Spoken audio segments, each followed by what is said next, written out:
بسم اللہ الرحمن الرحیم۔ السلام علیکم۔ روزانہ واقعات سننے کے لیے اس چینل کو سبسکرائب کریں۔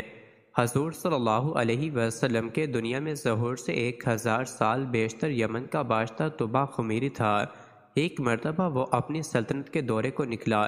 12,000 عالم حکیم اور 1,32,000 سوار، 1,13,000 پیادہ اپنے ہمراہ لیے ہوئے اس چاند سے نکلا کہ جہاں بھی پہنچتا اس کی شان و شوکت شاہی دیکھ کر مخلوق خدا چاروں طرف نظارے کو جمع ہو جاتی۔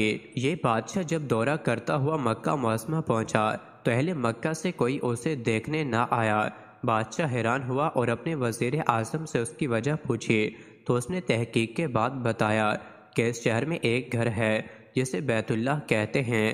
اس کی اور اس کے خادموں کی جو یہاں کے باشندے ہیں تمام لوگ بے حد تعظیم کرتے ہیں، اور جتنا آپ کا لشکر ہے اس سے کہیں زیادہ دور اور نزدیک کے لوگ اس گھر کی زیارت کو آتے ہیں اور یہاں کے باشندوں کی خدمت کر کے چلے جاتے ہیں۔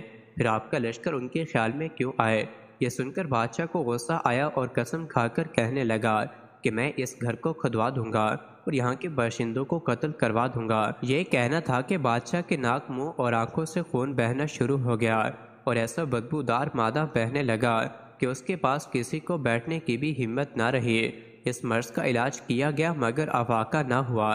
شام کے وقت بادشاہی علماء میں سے ایک عالم ربانی تشریف لائے اور نبض دیکھ کر فرمایا، مرض آسمانی ہے اور علاج زمین کا ہو رہا ہے۔ اے بادشاہ، آپ نے اگر کوئی بری نیت کی ہے تو فوراً اس سے توبہ کریں۔ بادشاہ نے دل ہی دل میں بیت اللہ شریف اور خدا میں کعبہ کے متعلق اپنے ارادے سے توبہ کی۔ توبہ کرتے ہی اس کا وہ خون اور مادہ بہنا بند ہو گیا اور ساتھ ہی اللہ نے اسے ایمان کی دولت سے مالا مال کر دیا۔ پھر صحت کی خوشی میں اس نے بیت اللہ شریف کو ریشمی غلاف چڑھایا اور شہر کے ہر باشندے کو 7 اشرفیاں اور 7 ریشمی جوڑے نظر کیے۔ پھر یہاں سے چل کر مدینہ منورہ پہنچا تو ہمراہی علماء نے جو کتب سماویہ کے عالم تھے وہاں کی مٹی کو سونگھا اور کنکریوں کو دیکھا اور نبی آخر الزماں صلی اللہ علیہ وسلم کی ہجرت گاہ کی جو علامتیں انہوں نے پڑھی تھیں ان کے مطابق اس سرزمین کو پایا تو باہم عہد کر لیا کہ ہم یہاں ہی مر جائیں گے مگر اس سرزمین کو نہ چھوڑیں گے۔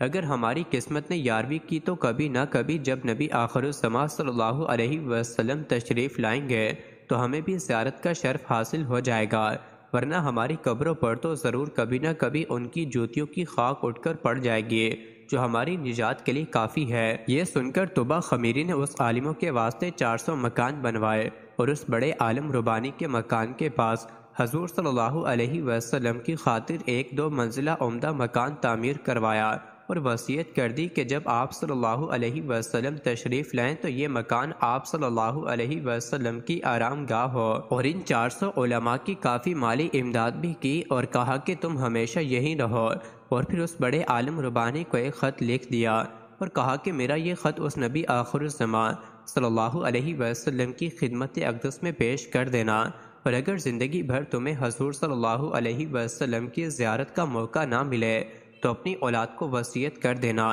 کہ نسلاً بنسل میرا یہ خط محفوظ رکھے حتیٰ کہ سرکار ابد قرار صلی اللہ علیہ وسلم کی خدمت میں پیش کیا جائے۔ یہ کہہ کر بادشاہ وہاں سے چل دیا۔ وہ خط نبی کریم صلی اللہ علیہ وسلم کی خدمت اقدس میں 1000 سال بعد پیش ہوا۔ کیسے ہوا اور خط میں کیا لکھا تھا سنیے اور عظمت حضور صلی اللہ علیہ وسلم کی شان دیکھیے۔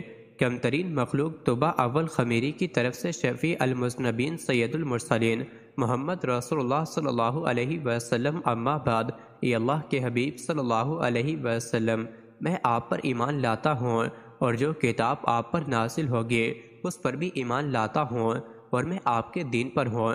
بس اگر مجھے آپ کی زیارت کا موقع مل گیا تو بہت اچھا و غنیمت، اور اگر میں آپ کی زیارت نہ کر سکا تو میری شفاعت فرمانا اور قیامت کے روز مجھے فراموش نہ کرنا۔ میں آپ کی پہلی امت میں سے ہوں اور آپ کے ساتھ آپ کی آمد سے پہلے ہی بیعت کرتا ہوں۔ میں گواہی دیتا ہوں کہ اللہ ایک ہے اور آپ صلی اللہ علیہ وسلم اس کے سچے رسول ہیں۔ شاہ یمن کا یہ خط نسلاً بنسلاً ان 400 علماء کے اندر ہر جان کی حیثیت سے محفوظ چلا آیا، یہاں تک کہ 1000 سال کا عرصہ گزر گیا۔